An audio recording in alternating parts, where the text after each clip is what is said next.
At just 16, Maya Thompson's life takes a sharp turn when her mother's job transfer forces her to leave behind the only school where she ever felt seen.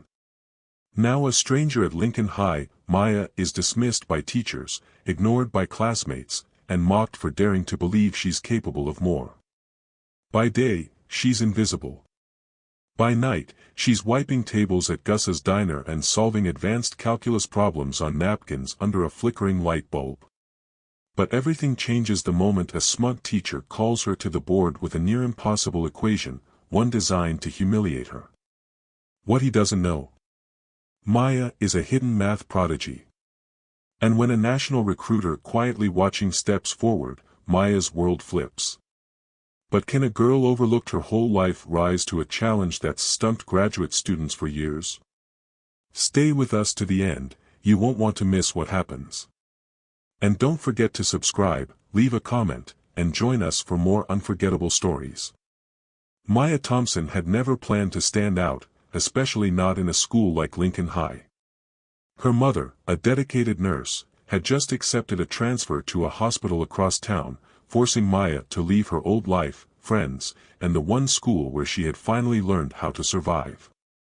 Lincoln High was supposed to be more diverse, as her mother optimistically put it, but from the moment Maya stepped through the front doors, she felt the sting of something much deeper than just being new, racial prejudice wrapped in silence.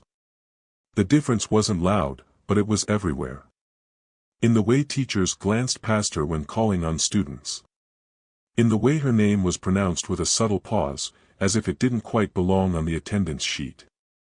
In the way white students huddled into familiar circles, leaving her standing alone in the hallway or eating lunch at a corner table by herself.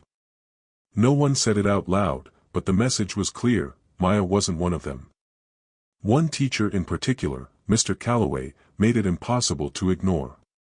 He spoke to Maya with thinly veiled condescension, always assuming she wasn't paying attention, wasn't capable, wasn't prepared. When Maya raised her hand, he called on someone else. When she got the right answer, he moved on without acknowledgement. She knew the type, smiling to the gifted, white students at the front row, while offering little more than suspicion to anyone who didn't fit his picture of academic excellence. It wasn't the first time Maya had felt this way. Being a young black girl in a system that rarely sees you means learning to read between the lines. But at Lincoln, the lines were thick. Maya worked twice as hard to keep up, and sometimes just to be seen. She spent her nights poring over calculus books borrowed from the library and scribbling equations on the backs of order slips during shifts at Gus's diner. She wasn't just studying for school, she was studying for dignity. But it wasn't enough to be brilliant in silence. When Mr. Calloway singled her out in front of the class, asking her to solve a problem meant to trip her up, it was more than a test, it was a challenge to her very place in that room. And yet, she rose. With steady hands and a lifetime of quiet frustration, Maya worked through the problem, step by step, exposing not just the answer, but the ignorance of those who doubted her. That moment wasn't just academic, it was racial. A system that underestimated her because of her skin color was forced to watch her shine. And as Dr. Ellis, the quiet observer from the National Mathematics Scholars Program, stepped forward, the tides began to turn. Because brilliance doesn't come with a particular complexion, and Maya Thompson was about to make sure they remembered that. After the final school bell rang and her classmates rushed off to sports practice or car rides home, Maya Thompson quietly slipped through the crowd, her books clutched to her chest. She didn't head home to relax or catch up on TV. Instead, she walked the cracked sidewalks of her neighborhood to Gus's diner, where the only thing waiting for her was a 10-hour shift and the smell of fried onions and coffee. Gus's diner was one of those old family-owned places that had been in the neighborhood for decades. Maya had worked there since her mother's hospital schedule left no room for extra income. Her uniform smelled like grease, and her shoes were always sticky from the kitchen floor, but it was steady work. And in between tables, refills, and side-eye glances from customers who didn't expect a young black girl to be so focused on equations, Maya stole precious minutes to study. Sometimes it was the other waitresses, white, older, tired,